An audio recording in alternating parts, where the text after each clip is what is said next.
Hello, I'm Chris Osmond, and this is Solutions, Enough Complaining, Let's Fix America. Today I'm simply going to read from my book, which is also called Solutions, Enough Complaining, Let's Fix America. It's 278 pages, and it's available in paperback on Amazon or on my website. There's a discount if you get it from my own website, and it's also available in what I call an app book. It's a software I created that's similar to an ebook, but it has a lot more resources available. There's a free sample of it available, in which I provide 3 chapters of the book and all of the resources that I use to create the book. And if you get the app book version of it, which is available on Android devices, you can actually click on all the links to go to either videos or audio interviews or articles that discuss the topics that I reference in the book. Anyway, today, and I might do this more in the future as well. My book was published, I self-published it in 2018, and I feel like a lot of the things that were addressed in there, not just simply complaining like I saw in the media, which was the impetus for me to write the book, but also to provide solutions, some of mine, some of others, but to show people that there were solutions out there and to offer at least a starting point. The idea behind the book was not to say that these are the definitive solutions to the biggest problems that we face in America and the world, but to offer the fact that there are solutions, to offer a starting point for people to do their own research. If you disagree with my sources, then that's fine. Go find your own, but at least you have an idea that there are solutions out there. So now, let's get started. I'm going to start with this segment of the book because I feel like too many people are ignoring the fact that a lot of the ills that the country faces today weren't necessarily started when Donald Trump became president. They've been around with us for decades now, and so I'd like to go over some of them. I heavily discuss topics that are related to the Obama administration simply because people don't seem to realize that something led to Trump. Trump's candidacy and his presidency did not just materialize out of thin air. There had to be a reason for people to choose to vote in such a divergent manner as to go from Obama to Donald Trump after Obama's second term. So that's why I heavily source a lot of information that's related to Obama, because people seem to want to make Obama a hero that he is not. And I'm not making Trump a hero, because Trump is definitely worse than Obama. But there had to be a reason why people voted for Trump after Obama, and not for Hillary Clinton, who was promising a virtual third term of Obama's administration. From the book, Solutions, Enough Complaining, Let's Fix America. This section is called The Patriot Act is a Misnomer. It's hard to believe that the loss of liberty America experienced over the past decade is a necessary evil when it simply feels evil. How can what feels like a punishment against the citizenry adequately protect that citizenry? Something so grand in scope as the Patriot Act requires the backing of the nation, but this series of laws is losing ground as its true nature is exposed. And as time goes by, our leaders will find its effectiveness is more difficult to prove. If the loss of our Fourth Amendment rights, Google them, isn't enough to instill resentment, then the revocation of our First Amendment rights should. When our government spies on us all without justification, we should be able to voice our dissent and air our grievances. And when they spy on us nonstop while mass shootings like those that took place at the Mandalay Bay Hotel in Las Vegas, Marjory Stoneman Douglas High School in Florida, the Emmanuel African Methodist Episcopal Church in Texas, the Pulse nightclub in Orlando, or Sandy Hook Elementary in Connecticut still occurs, perhaps we should abandon intelligence gathering programs that fail time and time again. This relates to an earlier segment I did where I questioned why is it that our country's leadership, their response to an emergency is always to curtail or erode our privacy. Sources for all of these things that I'm quoting in the book will be provided in the link below. In the book, I actually have the sources listed right as I talk about these subjects. Now, back to the book. With such dismal records as implied by the aforementioned mass shootings, shouldn't we end and replace our current surveillance system with one that actually stops bad guys with guns? Put it another way, the programs listening to our every move do not produce their intended outcomes and should therefore be put out to pasture. The failures of our current spy programs, and by extension current leadership, are highlighted with each and every act of domestic terrorism and hatred that occurs. To those who would do us harm, this not only signals that we have no viable means to thwart any attack that they may be planning, but that we don't even have a plan to remedy the situation. Whether a mass shooting was conducted by a lone crazed gunman like Stephen Paddock, who bought 33 weapons in a 12-month period, or Dylan Roof, who should not have been able to buy a single gun, or the mass shooting is carried out by a married couple like Saeed Rizwan, Farouk, and Tashfeen Malik. I'm tearing their names up, but who cares? They all represent events that should have been prevented. While ideally this should hold true at all times, it should especially be borne out in a surveillance state in which all rights and privacy have been stripped from every person. Instead, Americans get an ever-increasing reduction in liberty. Obama signed the NDAA, which eliminated habeas corpus, which completely eliminates the right to feel secure against an oppressive government and a stifling of the freedom of speech.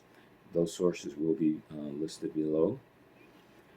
Continuing. The first allows authorities to illegally search and seize your home, and the second denies your right to complaining about this illegal search and seizure.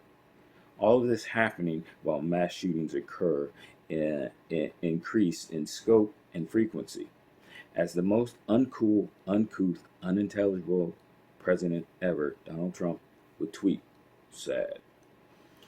One additional point I would like to make about the real-world failures of America's internal spy network is that, like the continued mass shootings that take place in the United States, our enhanced surveillance apparatus is unable to stop all of the internal leaks about their immoral, unjust, unconstitutional, and possibly illegal activities. Ironic, wouldn't you say? They fail at getting information in, and they fail at stopping it from getting out.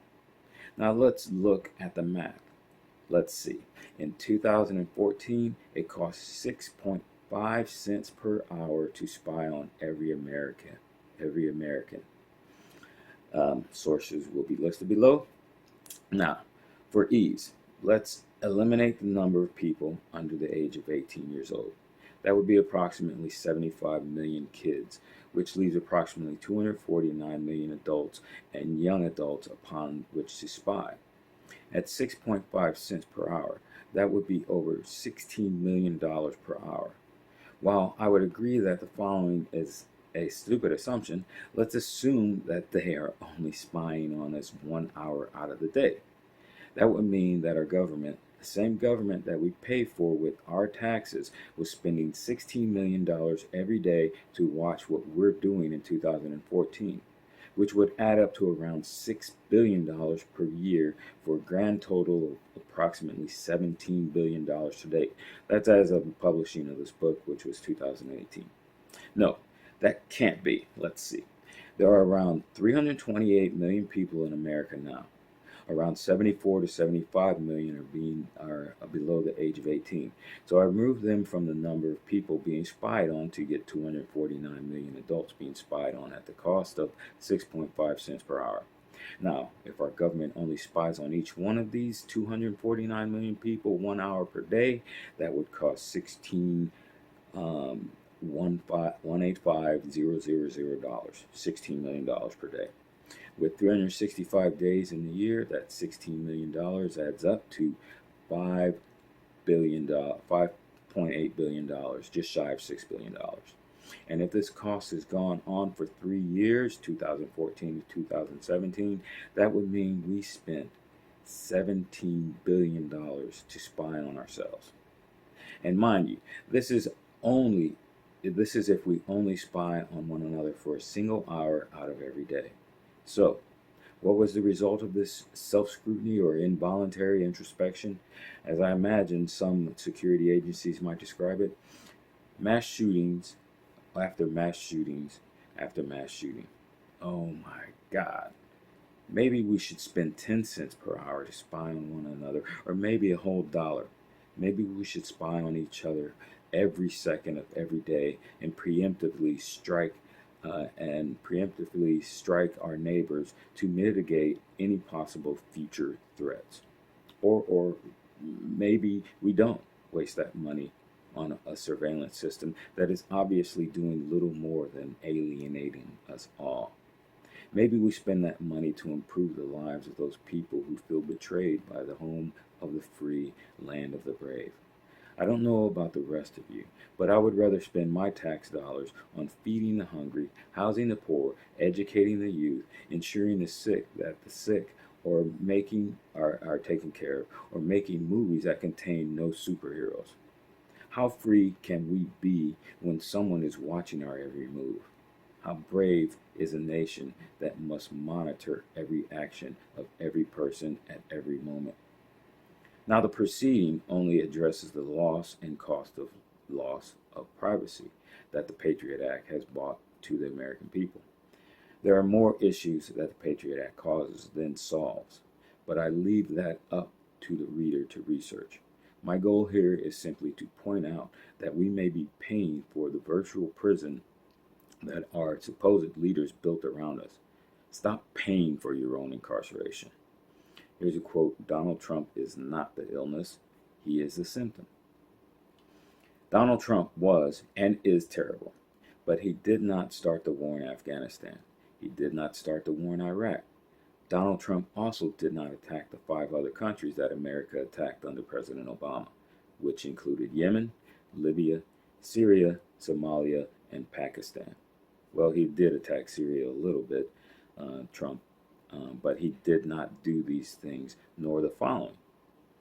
Donald Trump did not deport 2.5 million people that were deported under the Obama administration.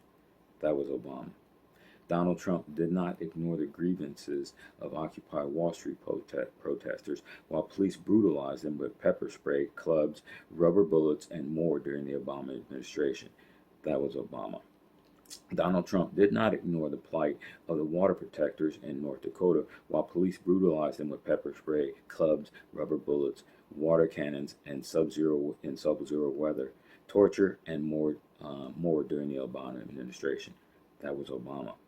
Donald Trump did not drink from a solitary glass of water in Flint, Michigan, and proclaim that the lead-poisoned water was okay to drink. That was Obama. Donald Trump did not allow the cases of fraud committed by banks and their CEOs to sunset past their statute of limitations. That was Obama. Donald Trump did not choose to allow millions of homes to go into foreclosure, which he probably will soon, but he hasn't yet, in favor of banks that caused the collapse of the American economy. That was Obama.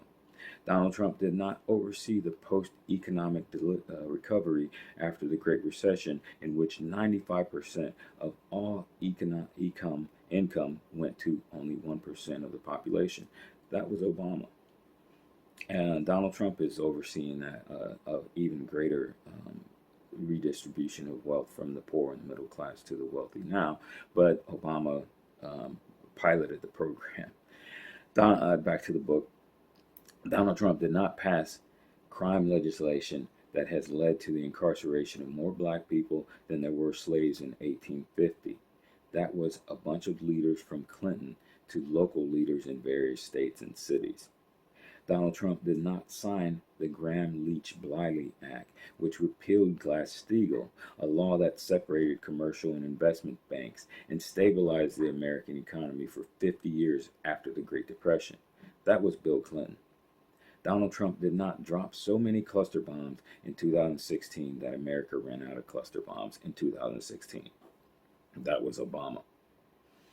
Donald Trump Donald Trump has yet to put Social Security on the bargaining table. That was George W. Bush, who just could not get popular opinion to sway his way to privatize Social Security.